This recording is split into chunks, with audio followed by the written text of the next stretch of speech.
Hi, and welcome to the podcast. You're having tea with Alice. This week's episode is with Marcel Blanch De Wilt, who is a good friend of mine, a good friend of the podcast. He runs the comedy writers group on Instagram, which you should join if you're interested in learning to do stand-up comedy.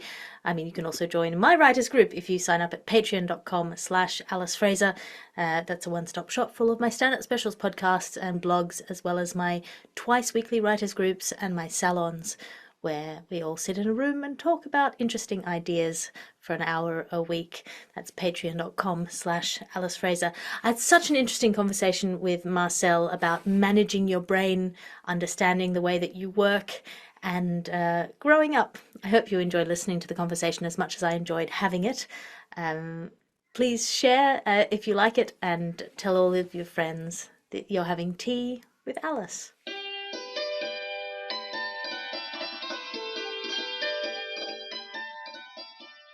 Hi, and welcome to the podcast. You're having tea with Alice. This week's episode is with Marcel Blanch De Wilt. Who are you and what are you drinking? I am Marcel Blanch De Wilt, and I am having a Yorkshire tea today. Why Yorkshire tea? Well, my British friends, they sort of insisted that I should have some in my house. Like that, this was their ideal tea. So I was like, okay, I should have it. I typically just I'm a creature of habit, and I just keep going back to Earl Grey, but I gotta change it up every now and then. What do you like about Earl Grey other than just the habit of it? I think there was a time in my life, probably around age 12, that I tried it and went, oh, this is a little bit different to like English breakfast, and therefore a little bit fancy, a little bit more refined, and look at me, I'm having the fancy tea, and then stopped right there in terms of exploring my horizons. I think that's about the time that I discovered Lady Grey tea. Yes, I've dabbled. Which is a big... I love Lady Grey tea, and at age 12, I think it was Lady Grey tea with like 3 sugars. Yes, and that's the other moment when you start reducing sugar. You go, oh, I'm a grown up now. I can be a little pompous sometimes and judgmental in that I will judge grown ups for putting coffee in their beverages, even though of course I have a sweet tooth and I sugar eat in their ice cream. Beverages, you mean? Well, yes. So sugar in any beverage, like I just sort of go, you're a grown up. Sugar goes out eventually. Well, I think sweetened beverages, my attitude to them is judgmental because I feel like it's a waste of sugar. I feel like sugar in drink is insufficiently bang for your buck. If I'm gonna have sugar, I want it in like something that I can feel the sugar in. Whereas a drink, exactly. You have to put so much sugar in it to actually make it sweet. Like, if you're putting sugar in your drink, you're just taking the edge off something that's actually unpleasant, and you should just drink something nicer, if you know what I mean. Exactly. Oh, this is too bitter, so therefore I'm going to put sugar in it. It's like, that's what it is. Then get something else. So, what have you been wrestling with of late? I think at the moment for me, I'm wrestling with my brain chemistry and trying my best to understand it. We haven't caught up in a little while, you and I. And one of the things that's happened for me this year is joining the ADHD club. And while I don't want to make it my personality, it has been interesting to interrogate certain habits. It's been interesting to name certain phenomenons. Even things like putting a fancy scientific name like executive dysfunction towards I'm frozen on the couch. Like, oh, I'm not alone in this. There's a medical, for lack of a better term, phenomenon associated with me feeling dumb and lazy. It's like, oh, I'm not alone, and I've got to investigate this. I think that's a really interesting and fascinating to go back like 3 steps. First of all, not to make it your personality is a really interesting sort of precursor to that. I think I make a joke in one of my shows that comedy is a diagnosis. That, it tends to both attract people who have that type of brain and also cultivate that type of brain, or the tendency that type of brain can be exaggerated by comedy, which allows you to do kind of feast and famine type work sprints It allows you to trigger your dopamine response by constantly having these massive adrenaline spikes, to stimulate you into activity. There are various ways in which comedy can make allowances for that brain type, and also can be a way whereby people don't have to reckon with their brain type. Yeah. I have fostered a world. I've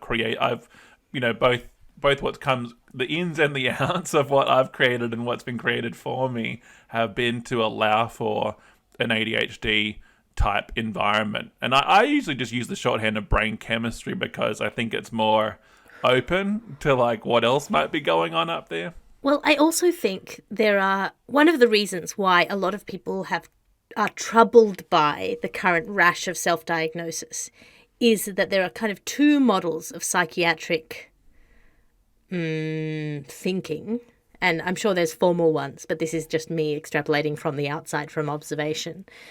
One is pathologizing people who are dysfunctional in society, who can't operate, who can't function, whose lives are made a misery, and they make the lives of the people around them miserable by virtue of a brain type that is agony or stressful or upsetting or occasionally just impossible to deal with, right?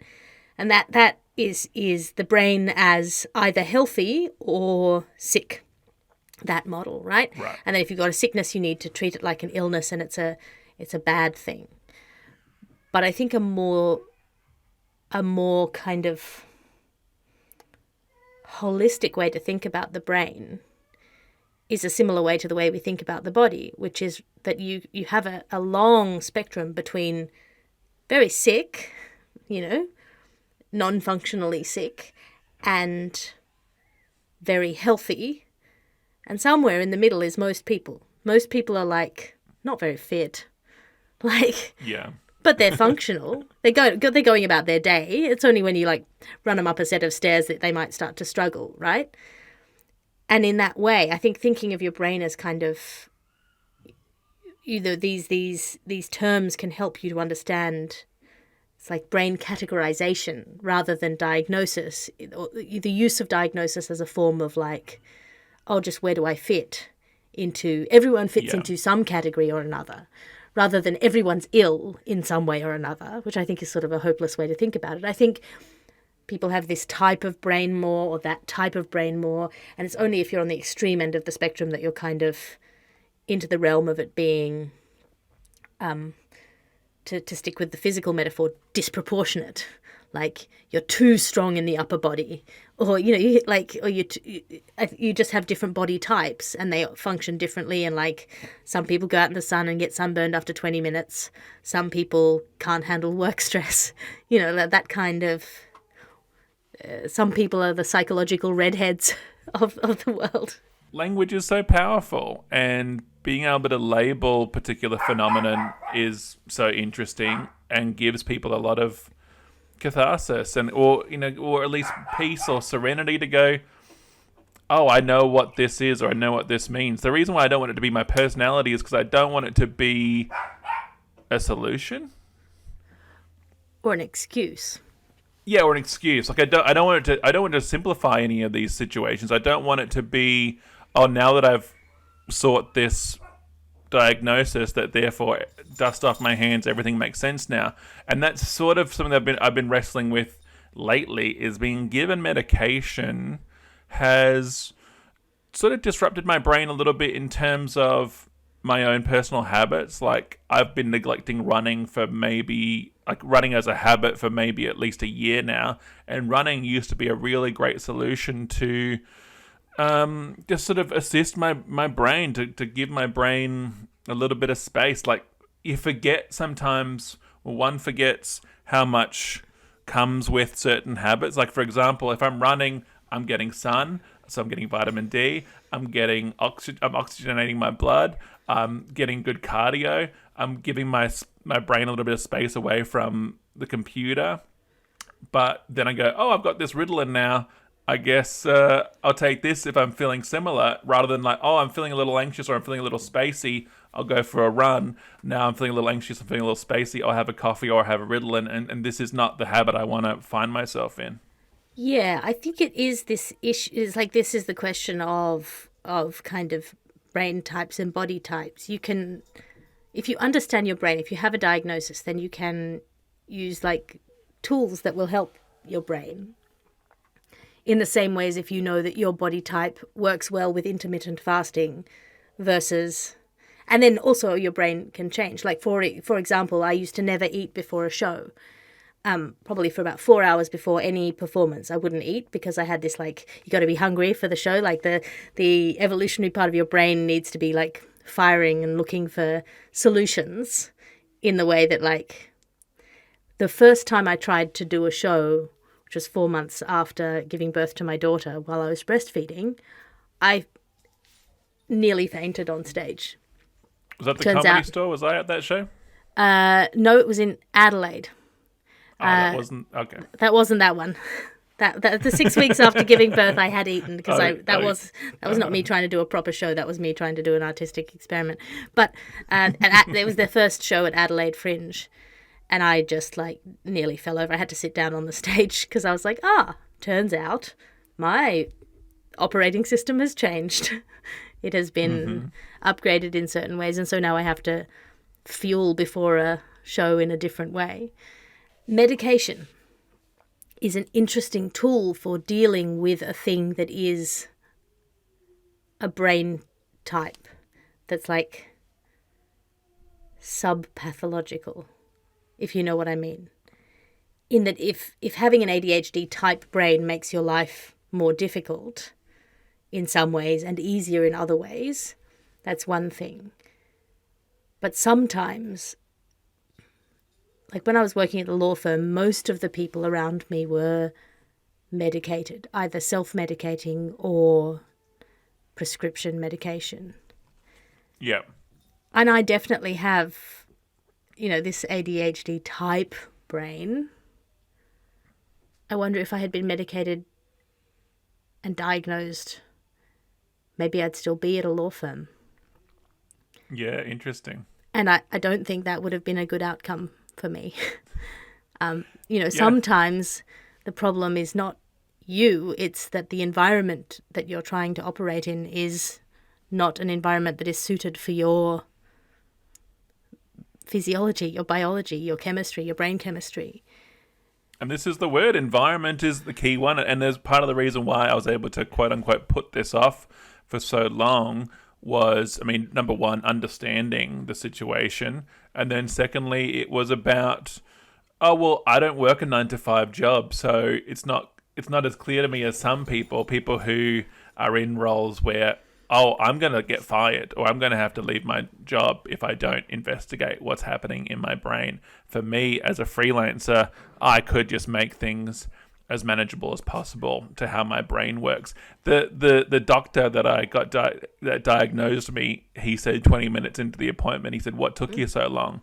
And I looked at him like, "What?" What do you think? Like, all the symptoms for ADHD are all around like putting things off, kicking things down the road. Out of sight, out of mind has been a really strong one. Going to the dentist and then them saying, "Hey, your gums are receding. Like, you should make sure, this is an important thing, that your gums don't come back. They don't what's the opposite of recede? Whatever the opposite of recede is. Proceed. Is proceed. Your gums don't proceed. But I'd been called that 2 years ago at the previous dental appointment. But because I don't have any reminders, like I'm getting to the point now, Alice, that I have a lovely, wonderful, loving wife that helps with this sort of stuff as well. But I'm getting to the point, I'm living by myself for a couple of weeks when my wife is away, that I'm getting to the point where I have to sort of memento my house, and I'm going to be putting up like masking tape in the bathroom to remind myself to floss, because I need to rely on visual aids. But again, I think it's only a problem if you don't optimize your environment. And I think where it's interesting, or where it's kind of wrestly with, like, again, I don't think there's a right answer to this question. But when I think about had I been medicated when I was at a law firm, what about people who can't walk away from their jobs that they don't like and they need them to survive? Is it a moral good to medicate yourself? And then there's that philosophical question of, like, say, for example, you're married with children and you've fallen out of love, because that happens sometimes, and you could take a pill that would make you fall back in love with your partner. What should you?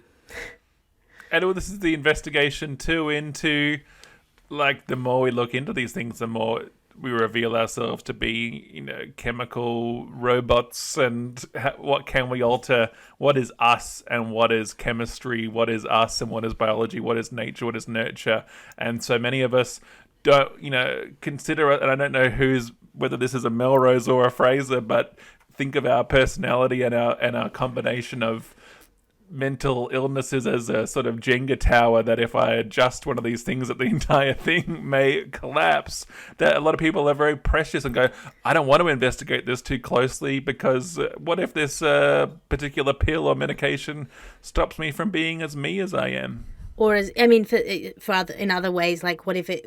So on one hand, you have the people taking pills to allow them to do their jobs, and if they, that job is important, if that's the difference between life and death, if that's the difference between supporting their family and not, if that's, all those questions about whether that's moral. What if it's the difference between them achieving status in the way that they want? Which certainly for a lot of people in the law firm it was. It wasn't a life and death matter. It was a matter of operating at this high level in sort of what to me at least was mind-numbing yet incredibly demanding and absorbing conceptual work, which I didn't like, because I felt like I wasn't allowed to use my brain for things I was interested in. I needed to use my brain for stuff I was not interested in. And you can't think about something else. For me, the trade-off was, like, I would rather do either something I'm interested in or, like, physical labour where my mind is my own. I'd rather wash dishes and be able to think than have to think about something that I don't want to think about. And I realise that is incredibly privileged. But I was lucky enough to be able to make that call. And a lot of people I decided I wanted to be my own boss, and I've been working, really hard at that. All sorts of different things go. How can I be in charge of my own time? How can I be in control? Because I've just discovered that's what I benefit most from. And we live in a world where the capitalist 9-to-5 plus structure for a lot of people. We are humans. We are humans that, we're meant to be in the forest or whatever. We're meant to be foraging and fishing and all sorts of things. Of course, some brains need intervention, whether it's not medication, but, there's all sorts of coaching and classes that people attend. I myself run corporate presentation and training courses. I do role-play acting to help people who have challenging interactions with people in the workplace. We're in such a strange, odd, silly world where the corporate world requires us to train our brains to behave the way in one particular way. And so then that's another question is, should we then medicate the people who find that environment upsetting, or do we build up enough dissatisfaction that we pull out the guillotines and, like, change the system? I mean, things like the pandemic certainly allowed people a moment to go, wait a minute, the structures that we had in place that were prevailing and that were not necessary. And here's what was necessary to keep a business running, and here's what wasn't necessary to keep a business running, and how many things we just assume are kind of unavoidable or inherent to any situation that are actually, you can dial them up or dial them down. You don't need to, sweep them off the table entirely, but there's knobs you can turn to adapt an environment. And, the current corporate environment is very different from the corporate environment in the 90s or in the 70s. The massive changes that came out of Jack Welch running General Electric, changed the landscape of how people thought a business ought to function, for example. Rather than making a product for people to buy, a business became an entity whereby you made profit. The business of a business was to make profit, and the thing that the business made was a secondary element of the function of the business rather than the primary goal of the business, with profit being the side effect. The whole sort of dehumanizing thing, where humans aren't human anymore. And like, I'm training people in, like, they're asking me advice on, okay, so I've got to do Zoom presentations where everyone has their camera off. Do you have any like great tips about how to engage with an audience that you can't see? And I'm having to tell them that's not fair. You're actually in an environment that's not conducive to connection. So my advice in those situations is, if you can't, invite them to turn their cameras on, connect with them. But people are going, they've got challenging roles where they're having to go, I'm talking into a literal abyss. I'm talking into a void and asking paying an expert to get advice on how do I engage with the void. It's a curious old world. Yeah, if you're staring into the void, you have to politely ask the void to turn its camera on so it can stare back. Please stare back at me, void. At least then the void is paying attention. It's nice to know. Like, I'm the same. When I'm doing stand-up, I don't like the light to be blinding me too much because I want to be able to see the smiles or attentive faces. It can be hard when you're just speaking into an audience that's blinded by the light. So, we will start to wrap this episode up in a little bit. Is there anything that you'd like people to engage with of yours?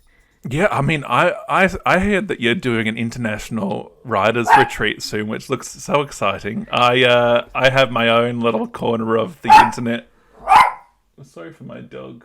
So I run an Instagram and Patreon called the Comedy Writers Group, and on the Instagram I have all sorts of comedy tips and also just sort of public speaking tips and writing tips on there that I enjoy posting. We have a podcast where people can really nerd out about comedy, and a Patreon where people can write about comedy. I'm not coming for your spot though, Alice, don't you worry. That is absolutely right. My writers' meetings are non-genre specific, in part because I really love what you're doing with the Comedy Writers Group. First of all, so many comedians are successful by virtue of being in a clique or having other people to work with. The ADHD type brain, that end of that spectrum, benefits from body doubling, benefits from co-writing, benefits from community. But we have a myth of the sole creator, of the lone genius, and particularly of the comedian as like disagreeable loner who speaks the truth, that can discourage particularly new comedians from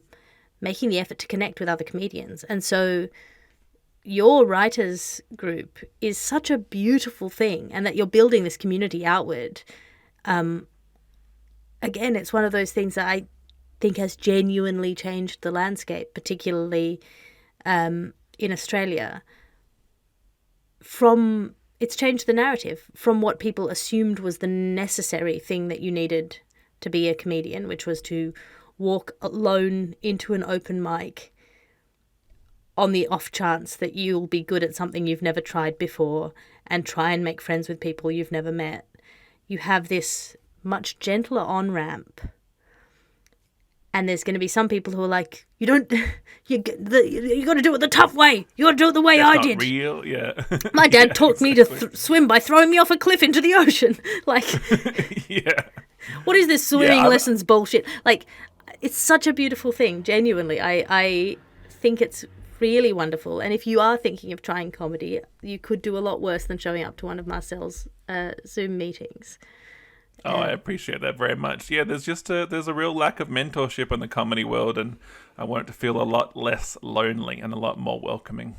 Well, there's a scarcity mentality, among other things, particularly in now, particularly in diverse categories. When I came in, it was very much one woman on a bill, and so there was a kind of what Tiff Stevenson calls a Highlander mentality.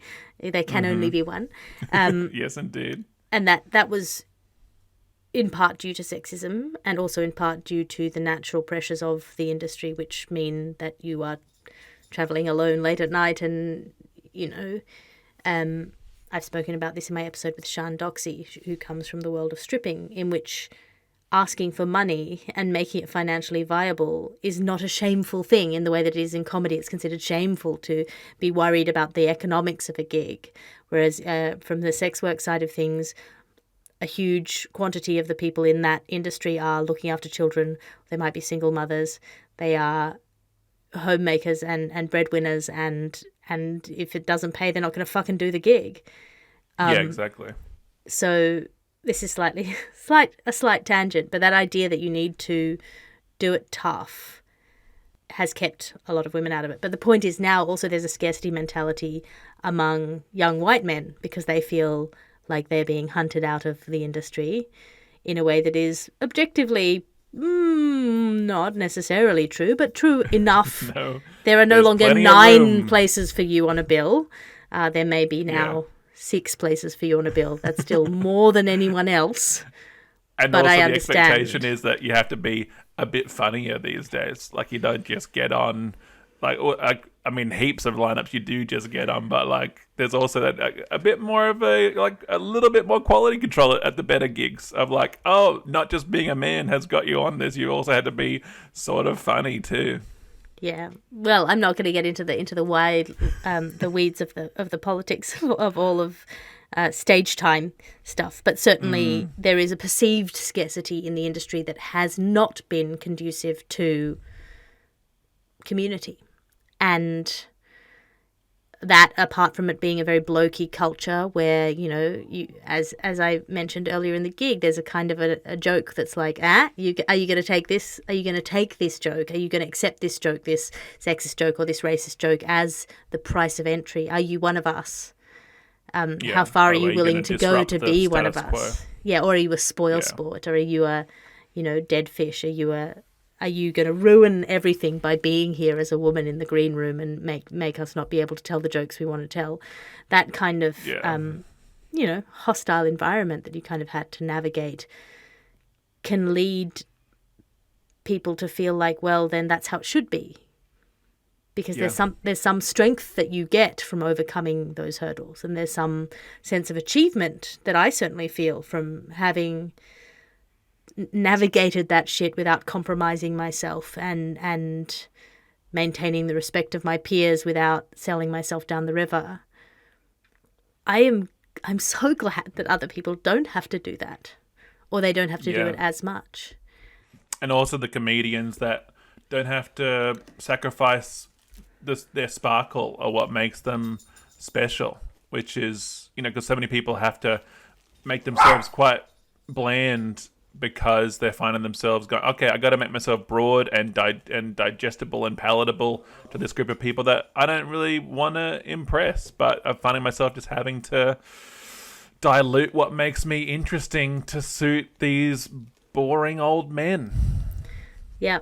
Yeah, and I have to be friends with the bookers, and I have to stay around later than I want to and laugh at some asshole's jokes. That, all of those things are real, and they still exist. And you are providing a really beautiful counterbalance to them that mean that they are no longer the only way to start to do comedy. Yeah, I'm really proud of it, and I want it just to continue on and go to strength to strength. And it's something, as someone who's juggled a lot of projects and tried my hand at a lot of things over the years, I'm excited that it exists, and I'm excited that it continues to grow. And the great thing, again, that the pandemic gave us was Zoom. I know it existed before the pandemic, but the fact that it became this thing which made group activities accessible for people who have a disability or people who live out of town or people who can't afford to travel for gigs or for meetings. I think it's really... I'm blowing smoke up your ass, but I think it's a genuinely lovely thing. We love communities, me and Alice. We love communities. We love connection. Where can people find you online? I am Marcel the Comedian on Instagram. It's also the same as my website. And come and connect. Say hello. Would love to get to know you. Thanks for having tea with me. My absolute pleasure. Thanks for the invitation. Oh, do you know her or do you not? This dolphin mistress we have got. Elsie Thompson, it is her name, and she helps the dolphins at every frame. Lousy rifle doll.